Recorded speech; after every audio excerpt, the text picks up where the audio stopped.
ఓం సాయిరామ్. అమ్మ, మీకు విజన్ చాలా బ్లర్డ్ ఫీల్ అవుతుందా? ఒక పని చేయండి, గాజర్ది జ్యూస్ తీసేయండి. 90 days దాకా ఈ జ్యూస్. మీకు వైటమిన్ సి తక్కువ ఉందా? ఇమ్యూనిటీ చాలా గడి పడిపోతుందా? ఉసరకాయ, మంచి ఉసరకాయ రోజు ఒకటి మురబ్బా ఫామ్లో తినండి, లేకపోతే పిక్కల్ ఫామ్లో తినండి, లేకపోతే దానికి జ్యూస్ తయారు చేసి తాగేసేయండి. మీ ఇమ్యూనిటీ కూడా చాలా స్ట్రాంగ్ అయిపోతుంది. మీకు ఎప్పుడు కోల్డ్ కాఫ్ రాదు. ఇప్పుడు మీకు B12 డెఫిషియన్సీ ఉందా? ఎందుకన్నా బయట తను ఏమైనా మెడిసిన్స్ తీసుకోవాలి?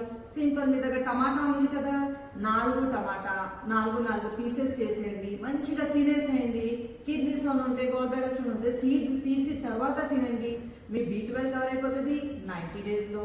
మీకు వైటమిన్ డి తక్కువ ఉంటే సూర్యకిరణం తీసుకోండి. సూర్యకిరణం 90 days తీసుకుంటే 30 minutes తీసుకోండి డైలీ. మీ వైటమిన్ డి కూడా కవర్ అయిపోతుంది.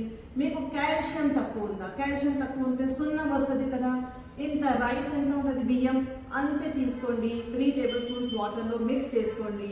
ఇంకా మంచిగా పొద్దున లేచి రాత్రి నానబెట్టండి, పొద్దున లేచి ఆ వాటర్ తాగేసేయండి. మీకు కాల్షియం డెఫిషియన్సీ కూడా క్లియర్ అయిపోతుంది. మీకు హిమోగ్లోబిన్ డెఫిషియన్సీ ఉందా? పూలెచ్ అనే ఉంటుంది కదా, ఒక ఫిస్ట్ అది, ఇంకా బెల్లం పొద్దున ఎంటీ స్టమక్ తినేసేయండి, హిమోగ్లోబిన్ కవర్ అయిపోతుంది.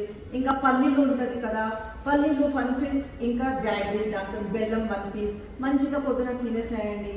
మీకు హిమోగ్లోబిన్ డెఫిషియన్సీ కూడా కవర్ అయిపోతుంది. ఇవన్నీ మంచిగా 90 days చేస్తే మీకు vitamin A, calcium, B12, haemoglobin, vitamin D, ఇంకా వైటమిన్ సి, ఇది అంతా కవర్ అయిపోతుంది. ఓం సాయిరామ్. ఓం సాయిరామ్.